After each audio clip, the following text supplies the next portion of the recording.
ហាត់លំហាត់នេះមុនចូលគេងគឺជួយកាត់បន្ថយការឈឺចង្កេះការឈឺខ្នងដែលកើតឡើងដោយសារអង្គុយយូរការឈឺចង្កេះមករ៉ាំរ៉ៃដែលបងប្អូនពិបាកក្នុងការផ្លាស់ទីក្នុងការគេងហាត់ហើយភ្ញាក់ឡើងដឹងតែគេងលក់ស្រួលតែម្ដងពិសេសគឺសម្រាប់អ្នកធ្វើការនៅរោងចក្រអង្គុយយូរបងប្អូនធ្វើការនៅការិយាល័យអង្គុយយូរលក្ខណៈពិសេសរបស់លំហាត់នេះគឺអ្នកឈឺអ្នកអត់ឈឺហាត់មុនចូលគេងគឺជួយឲ្យបងប្អូនគេងលក់ដែលជាវិធីសាស្ត្រល្អបំផុតដើម្បីព្យាបាលការឈឺចង្កេះពីព្រោះអីគឺបងប្អូនកាត់បន្ថយការរលាក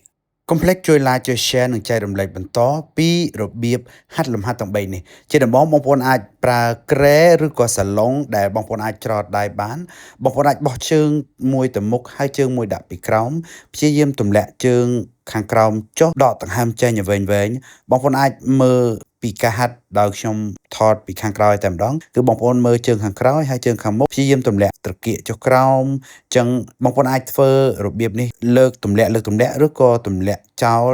ឲ្យយូរឲ្យបាន1ទៅ3នាទីរួចបងប្អូនបដូរទៅម្ដងឆ្វេងម្ដងស្ដាំការលំហាត់បែបនេះគឺនៅកាន់តែយូរកាន់តែល្អហាត់កាន់តែច្រើនកាន់តែល្អសម្រាប់បងប្អូនគឺត្រូវការព្យាយាមកុំភ្លេចហាត់លំហាត់ពីរទៀតដែលខ្ញុំនឹងបង្ហាញលំហាត់នេះគឺស្រួលហាត់មែនតើបងប្អូនអាចទាញជើងសងខាងងាយចេញពីគ្នាទម្លាក់ក្បាលពោះចុះពើងទ្រូងព្យាយាមដកកចេញពីក្បាលនៅឲ្យយូរបងប្អូនអាចធ្វើច្រើនដងនោះបងប្អូននឹងបានធូរច្រើនចំណែកឯលំហាត់នេះវិញគឺបងប្អូនព្យាយាមដកសម្ពាធចេញពី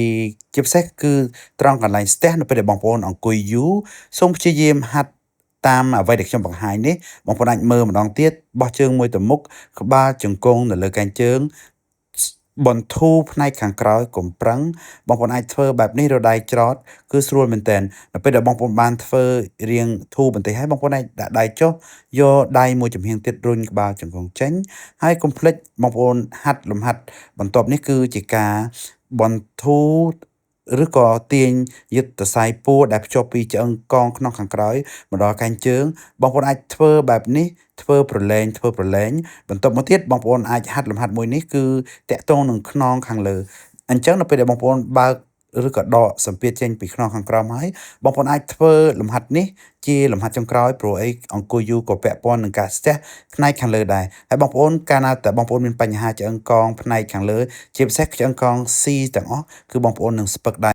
សូមព្យាយាមនិងជូនពរឲ្យបងប្អូនឆាប់ជាកុំភ្លេចចែករំលែកបន្តជូនទៅអ្នកដែលមានបញ្ហា